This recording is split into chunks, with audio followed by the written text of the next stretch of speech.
નીતા અંબાણી બોર્ડમાંથી આપશે રાજીનામું. રિલાયન્સ ફાઉન્ડેશનના ચેરપર્સન તરીકે કાર્યરત રહેશે. રિલાયન્સ ઇન્ડસ્ટ્રીઝ લિમિટેડના બોર્ડ ઓફ ડિરેક્ટર્સની આજે યોજાયેલી બેઠકમાં માનવ સંસાધન નામાંકન અને વેતન સમિતિની ભલામણ પર વિચારણા કરવામાં આવી હતી અને ઈશા અંબાણી, આકાશ અંબાણી અને અનંત અંબાણીની કંપનીના નોન એક્ઝિક્યુટિવ ડિરેક્ટર તરીકે નિમણૂકની મંજૂરી માટે શેરધારકોને ભલામણ કરવામાં આવી હતી.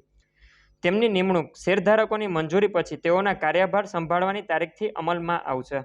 બોર્ડ ઓફ ડિરેક્ટર્સે નીતા અંબાણીનું બોર્ડના ડિરેક્ટર પદેથી રાજીનામું સ્વીકાર્યું હતું અને રિલાયન્સ ફાઉન્ડેશનને ભારત માટે વધુ અસરકારક બનાવવા માટે માર્ગદર્શન આપવા અને સક્ષમ બનાવવા માટે તેમની શક્તિ અને સમય ફાળવવાના તેમના નિર્ણયને માન આપ્યું હતું.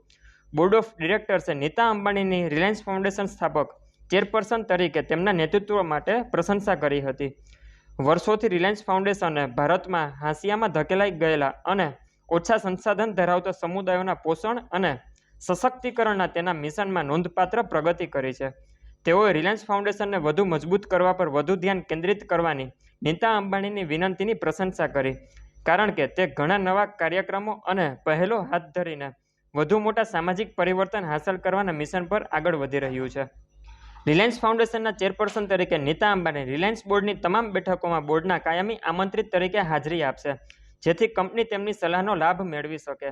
ઈશા અંબાણી, આકાશ અંબાણી અને અનંત અંબાણી છેલ્લા કેટલાક વર્ષોથી રિટેલ, ડિજિટલ સેવાઓ અને એનર્જી અને મટીરિયલ વ્યવસાયો સહિત રિલાયન્સના મુખ્ય વ્યવસાયો સાથે નજીકથી સંકળાયેલા છે અને તેનું નેતૃત્વ અને તેનું સંચાલન કરી રહ્યા છે.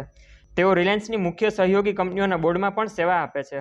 રિલાયન્સના બોર્ડમાં તેમની નિમણૂક રિલાયન્સને તેમની ઇનસાઇટનો લાભ મેળવવા અને નવા વિચારો રજૂ કરવા સક્ષમ બનાવશે, એવો અભિપ્રાય બોર્ડ દ્વારા આપવામાં આવ્યો છે.